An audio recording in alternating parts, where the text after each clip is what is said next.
that on the one hand, we're just devastated by what we learn, but on the other hand, we don't necessarily feel like we can do anything about it. At the end of the day, if you don't have a God beyond politics, this is always going to just be back and forth. Hello, my name is Father Gregory Pine, and welcome to Godsplaining Reacts, where we provide you with takes on things contemporary, hopefully furnishing you with principles and arguments so that way you can think your way and choose your way through life, well, with this kind of spirit of abandon, disposed to receive what it is that God reveals and mediates.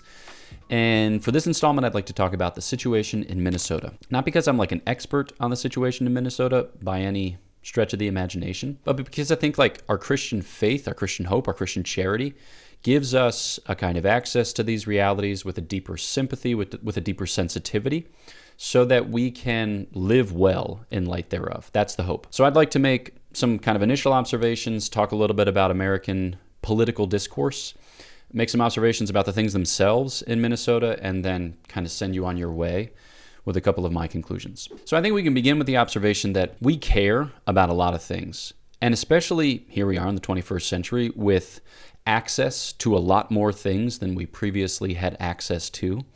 So, you can watch the news or read the news and learn about good things, bad things the world over. And especially those bad things, they elicit from us a sympathy, a sensitivity. And now the scope of our caring has been so expanded that on the one hand, we're just devastated by what we learn. But on the other hand, we don't necessarily feel like we can do anything about it. So oftentimes, like by virtue of the fact that we're exposed to everything and can't necessarily contend with anything, we feel kind of stunted or frustrated in our agency. And so sometimes that can actually send us into these conversations with a greater urgency. So I think it's just helpful to acknowledge that at the outset, that we don't necessarily have resources at our disposal whereby to sort these things out or attend to these matters in their concretion. But nevertheless, we can still participate in the conversation. We'll see that there are certain things that we can do in light thereof. Next observation that I'd like to make is, in part, we here are experiencing kind of some of the extremes of American political discourse. So in America, we love freedom. Certainly it's been the case since the founding of our nation that we love freedom. But freedom is an instrumental good. It's not like an essential good. What do I mean by that? I mean that freedom is the type of thing that is for something else. All right? It's for our pursuit of and enjoyment of the good. But on its own terms, all right, it's relative. And that also would seem to suggest to us that like freedom needs to be educated, it needs to be trained. If we think in Christian terms, like it needs to be healed, it needs to be grown, it needs to mature if it's going to attain to that goal, if it's going to actually serve us in our pursuit of happiness. And so like sometimes when conversations about freedom blow up in the way in which this conversation has blown up, we're using the word freedom in various different ways. So I think it's just good to kind of have that in mind from the outset. Also, as like political thinkers and political actors, we tend to be somewhat radical. Like Europeans certainly think this about us for various reasons. But you just consider our origins, all right? So you had people escaping religious persecution. You had entrepreneurs seeking advantageous, trading posts. You had criminals in the state of Georgia. You had all kinds of people. And some would suggest like you got the best and you got the worst. You don't have a lot of the people in between. And so we just tend to be a country of radicals, or we think somewhat radically. And you just go back to the Declaration of Independence, the events that precipitated our kind of coming together as a nation. We're willing to resort to rebellion and to revolution. And a lot of people would pronounce upon the Revolutionary War and say that it wasn't a just war. Okay, so we just need to know that about our origins. I think it's in part as a result of this, there are other factors besides, we tend to be polarized as a society. Some people make the observation about like a multi-party system versus a two-party system. I think that we've probably always been somewhat polarized. Americans, we tend to think with a certain lack of nuance. This is neither to accuse us or to congratulate us. We just tend to think with a certain lack of nuance, and we can tend to define ourselves against, to formulate our political positions by way of contrariety. Like, what are these people doing? I'm going to do the opposite. Oh, these people are like using hand sanitizer and wearing masks. I'm going to do neither of those things, irrespective of whether or not those things work. I don't actually care, says the political operator. So in one sense, there are certain strengths to the radicality of American political discourse because we feel free to think somewhat extremely. And certainly that preserves for us a lot of rights. We don't necessarily use those rights well in every instance or at all times, but it preserves for us certain rights, and it avoids a lot of like compromise-based nonsense. So like in this regard, I think we are different than Europe, where you have a lot of borders, where you fought a lot of wars, where people are conscious of the fact that when you tend to extremes or operate out of a disposition of radicality, you can really alienate people, isolate people, you can really offend, you can really harm. There's some constraints to European political discourse. All you see, people are going to depart from that consensus because they reject some of the dictates of the current whatever. But nevertheless, I think that our polarization, our radicality, our freedom-lovingness, it can be potentially dangerous, especially considering that the point of political discourse is a common conversation about the common good and the effectuation of what it is that actually represents our flourishing as a polity. So we just aren't always good at that. Okay, so against this backdrop, let's think a little bit about things in Minnesota. I don't have, privileged access. I'm just reading the same things that you're reading. But I just think at the outset, we have to acknowledge that it's sad. Yeah, that it's just sad. That we're thinking and talking a lot about the deaths of two people. And we're thinking and talking about the families and the communities that are affected by that. And I think we should just be free to acknowledge the fact that it's sad. And it's like weird. The situation is weird because some people don't want your sympathy. They don't want your sadness. Like you can think about the conversation that blew up regarding the church shooting a couple of months back. Like the conversation about thoughts and prayers. And you have a certain strain of the population who is hyper-pragmatic and tends to think that anything that's not very practical, hyper-practical, is of no use to them. So like forget your thoughts, forget your prayers was the clarion call of certain individuals. Also, there was like an anti-religiosity at the heart of many of those sentiments. But so it's hard. Okay, just acknowledging this. But then there are others who don't want to acknowledge this sadness in the sense that here we are amidst pretty acute civil unrest, and it's being likened to war, at least in certain commentaries, and on account of the fact that, the fog of war, ...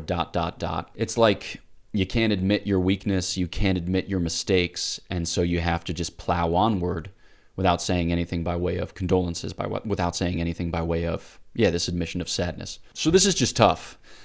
But we suspect at some level that there has to be a better way. There has to be a better way for us to talk, to work together, to resolve the situation. So I think it's helpful just to talk about principles and arguments, to talk about the grounds for what different people are doing in the situation. So on the one hand, there are grounds for ICE's activity or for CBP's activity, because there are grounds for immigration and customs enforcement. We've already had the conversation on the podcast about the order of love, in the sense that we are more responsible for certain people than we are for other people, that we have to be able to regulate borders to a certain extent if we intend to dictate the terms of what it means to be an American, of what it means to flourish here in this land. And it's widely acknowledged that a country can only assimilate so many individuals on a year-by-year basis, and that there is a purpose to the documentation, that there is a purpose to the process. Now, it's especially neuralgic at this point because in Minnesota, there's the argument that certain ethnic populations don't assimilate regardless of whether or not they go about it in legal ways. It introduces a tension about national identity. And then there's the question of the implementation of it.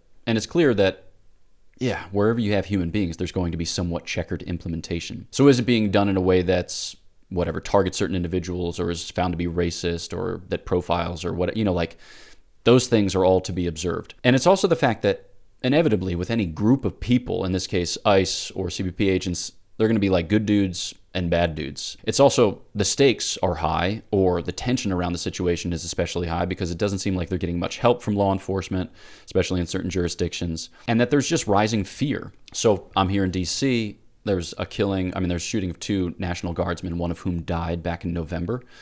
And so it seems like assaults and death threats are on the rise with respect, federal agents find themselves compromised in that regard. And when you act out of fear, you don't necessarily calibrate with respect to the object of your fear perfectly, because you're not necessarily responding to reason as you might ordinarily, because things are just all dialed up to 11.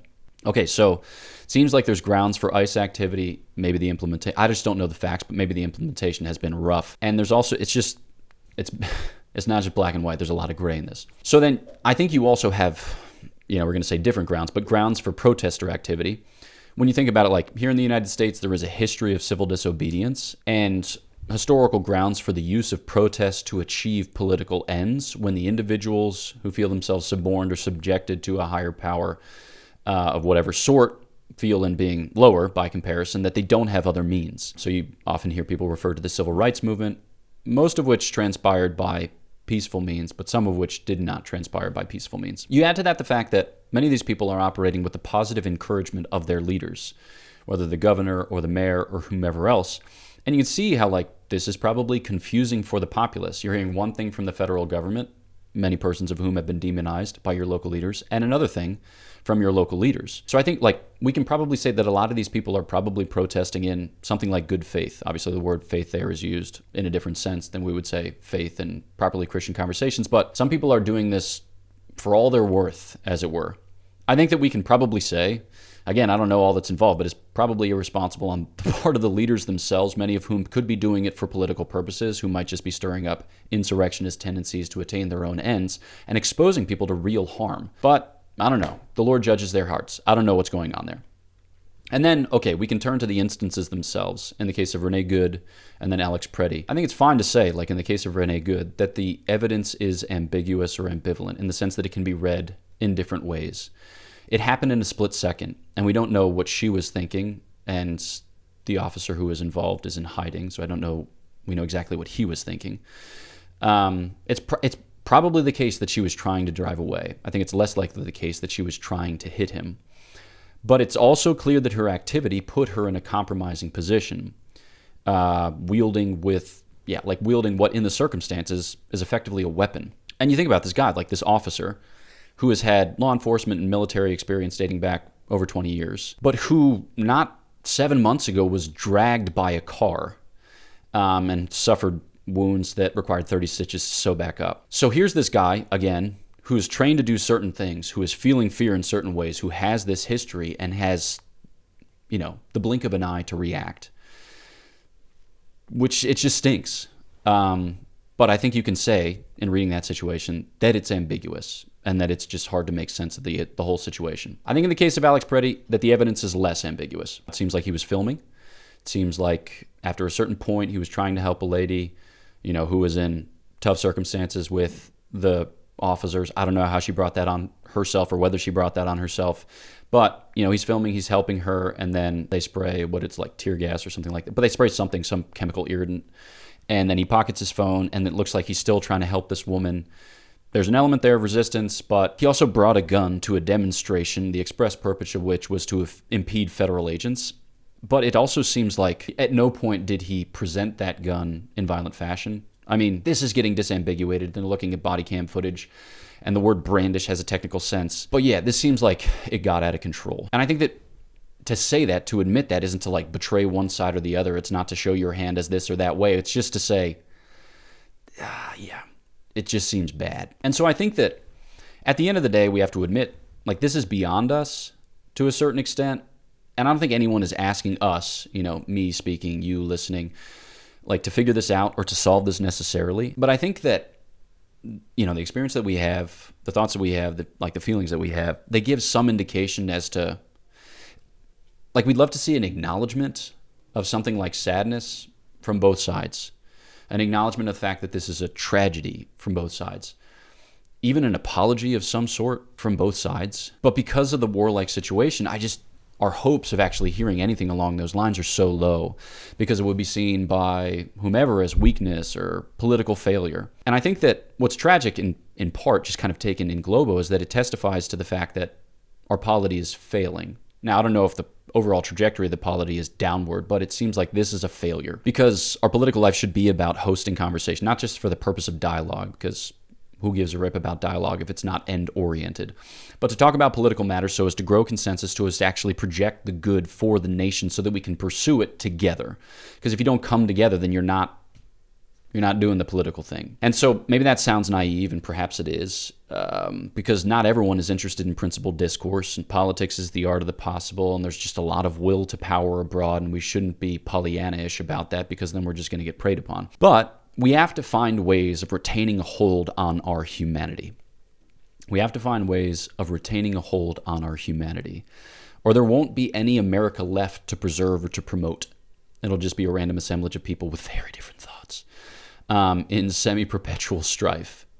So I think that we have to acknowledge that it's sad and pray for the persons involved, especially the dead, especially for those who mourn them, and seek something like the rectification of justice and the reconciliation and charity for which our Lord made satisfaction. And we need to be cognizant of the fact that there are certain things that will probably have to change in our lives if we're going to pursue principled political discourse. Because the means of social communication that push us to the peripheries are just going to continue to push us to the peripheries. If we check this or that website in the sheer interest of having our own political tendencies reaffirmed and radicalized further, then that's on us, And whatever, the way that even just the very basic things of the way that we interact with people who don't necessarily think like us or feel like us when it comes to political issues, that's, something for which we should be striving communally. Not just, again, dialogue for the sake of dialogue, because, again, if it's not end-oriented, it serves us very little. But to find ways by which to congregate locally, at the level of the state, at the level of the nation, which actually lead to a certain sympathy and sensitivity, whereby we can deliberate communally on the common good and project that into whatever shared future we are permitted to enjoy. Because I think that we have to learn to commune. And at this stage, we're going to have to rely on the Lord to do that, which I think at the end of the day, if you don't have a God beyond politics, this is always going to just be back and forth. But we do have a God beyond politics.